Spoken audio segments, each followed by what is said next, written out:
નમસ્તે દોસ્તો, હું ગોપાલ ઇટાલિયા. આજથી 10 વર્ષ પહેલાં હું ધંધુકામાં નોકરી કરતો હતો. 2 વર્ષ સુધી ધંધુકામાં હું સરકારી નોકરીમાં હતો. એટલે ધંધુકા અને ધોલેરા આસપાસના તમામ ગામોમાં લગભગ મારા પરિચિતો, મિત્રો, શુભચિંતકો છે. મને જાણવા મળ્યું કે ધંધુકાના પચ્છમ ગામની અંદર એક નિર્દોષ માસૂમ બાળક સાથે વિકૃત અને ક્રૂર ઘટના બની, અને એ મને મારા મિત્રો પાસેથી જાણવા મળ્યું. ગઈકાલે જાણવા મળ્યું, પછી મેં મીડિયા મિત્રોની મદદ લીધી અને ગઈકાલે FIR થઈ. પણ એ ઘટના 21-22 ફેબ્રુઆરીના રોજ બનેલી છે. પણ દોસ્તો, આજે આ વિડીયોના માધ્યમથી મારે ગુજરાતની પબ્લિક સુધી એક વિકૃતિ કરતાં પણ મોટી વિકૃતિનું નોલેજ લોકો સુધી પહોંચાડવું છે કે 21-22 તારીખની રાત્રે આ ઘટના બનેલી, જે વિડીયોમાં દેખાય છે અને જે કાંઈ બધું બન્યો છે બનાવ, એ છોકરાની સાથે માત્ર 21-22 તારીખે જ આવું બન્યું એવું નહોતું. એની અગાઉ પણ અનેક વખત એ છોકરા સાથે શોષણ કરવામાં આવ્યું, સૃષ્ટિ વિરુદ્ધનું કૃત્ય કરવામાં આવ્યું, એના કપડાં કાઢી એને કાચની બોટલ ભરાવવામાં આવી, દંડો ભરાવવામાં આવ્યો, અનેક ઘટનાઓ બનતી હતી. 21-22 તારીખની રાત્રે છોકરાએ કંટાળીને, થાકીને, નિરાશ થઈને પોતાના ખુદના મોબાઈલમાંથી 100 નંબર ઉપર પોલીસને ફોન કરીને જાણ કરી છે, જે મને ત્યાંના મારા સોર્સમાંથી જાણવા મળ્યું છે. મારો સોર્સ શું છે? મારા મિત્રો. છોકરાએ પોતે પોલીસને 100 નંબર પર જાણ કરી, પોલીસનો ડબ્બો આવ્યો, રાત્રે બધાને પોલીસ સ્ટેશને લઈ જવામાં આવ્યા. ત્યાંના ટ્રસ્ટના સંચાલકો કે જે કાંઈ કરતા ધરતા હોય એ બધા પોલીસ સ્ટેશને પહોંચ્યા, અને ધંધુકાના ભાજપના ધારાસભ્ય પણ પોલીસ સ્ટેશને. પોલીસે, ભાજપના ધારાસભ્યોએ અને ટ્રસ્ટના માણસોએ બધાએ ભેગા મળી આ ઘટનાને પતાવી દીધી. ગુનો દાખલ ન કર્યો.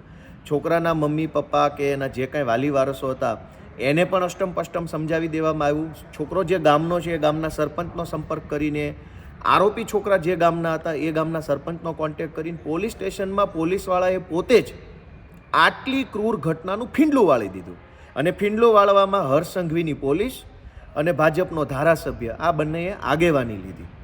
22-21 તારીખે જે ઘટના બની એ ઘટના પોલીસ સ્ટેશન ગઈ. ફોન કરનાર છોકરો પોતે હતો, ભોગ બનનાર, છતાંય પોલીસે અને ધારાસભ્ય ફીંડલું વાળ્યા પછી એક દિવસ અચાનક, એક દિવસ એટલે કે ગઈકાલે તારીખ 9 માર્ચના રોજ વિડીયો લોકો સુધી પહોંચી ગયો, વાયરલ થઈ ગયો.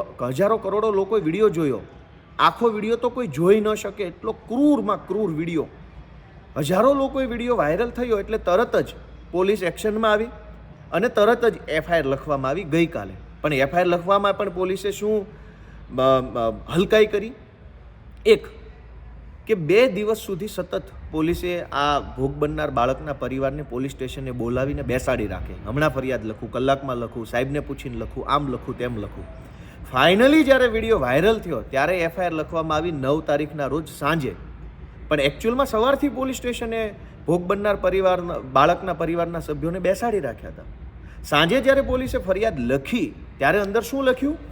અંદર એવું લખ્યું છે કે 22 તારીખે જે ઘટના બની એ ઘટનાની જાણ છોકરાના પરિવારને છોકરાએ કરી. એટલે છોકરાનો પરિવાર હોસ્ટેલમાં આવ્યો, અને હોસ્ટેલમાં આવીને છોકરાના મામાએ હોસ્ટેલના સંચાલક મનસુખભાઈને જાણ કરી કે અમારા છોકરા સાથે આવી ઘટના બની છે. FIRમાં આ વાત લખી છે, એનો અર્થ એવો નીકળ્યો કે હોસ્ટેલના સંચાલક મનસુખભાઈને ખબર પડી ગઈ હતી કે દુષ્કૃત્યની ઘટના બની છે. એ પછી મનસુખભાઈએ શું કર્યું? કશું જ ન કર્યું. સમાધાનની કોશિશ કરી, ઘટના દબાવવાની કોશિશ કરી. પરંતુ 9 તારીખે જે FIR લખાઈ છે એમાં મનસુખભાઈને આરોપી તરીકે બતાવવામાં આવ્યા નથી. શું કામ? મનસુખભાઈ ભાજપનો માણસ છે. એક હોસ્ટેલની અંદર એક માસૂમ બાળકના કપડાં કાઢીને એને દંડો ભરાવવાની કોશિશ થાય છે.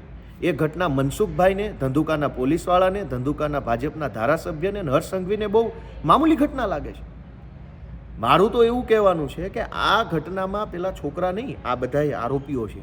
બીજું કે હોસ્ટેલની અંદર સિક્યુરિટી ગાર્ડ નથી, કોઈ નહોતું. છોકરાએ બૂમાબૂમ કરી, પણ છોકરાની FIRમાં લખેલું છે, મારી પાસે FIRની કોપી છે. FIRમાં લખ્યું છે કે મને આવી રીતે કર્યું, મેં રાડારાડી કરી, પણ ત્યાં કોઈ હતું નહીં, એટલે કોઈએ મારો અવાજ સાંભળ્યો નહીં. કેમ ભાઈ? કોઈ સિક્યુરિટી ગાર્ડ નહોતું, કેમ કોઈ રેક્ટર નહોતું, ગૃહમાતા કે ગૃહપિતા નહોતું. તો એ બેદરકારી સંચાલકોની છે. સંચાલકો આમાં આરોપી છે. આરોપીને પોલીસ બચાવે છે, કારણ કે પોલીસ ભાજપના ધારાસભ્ય અને હર્ષ સંઘવીના કહેવા પ્રમાણે કામ કરે છે.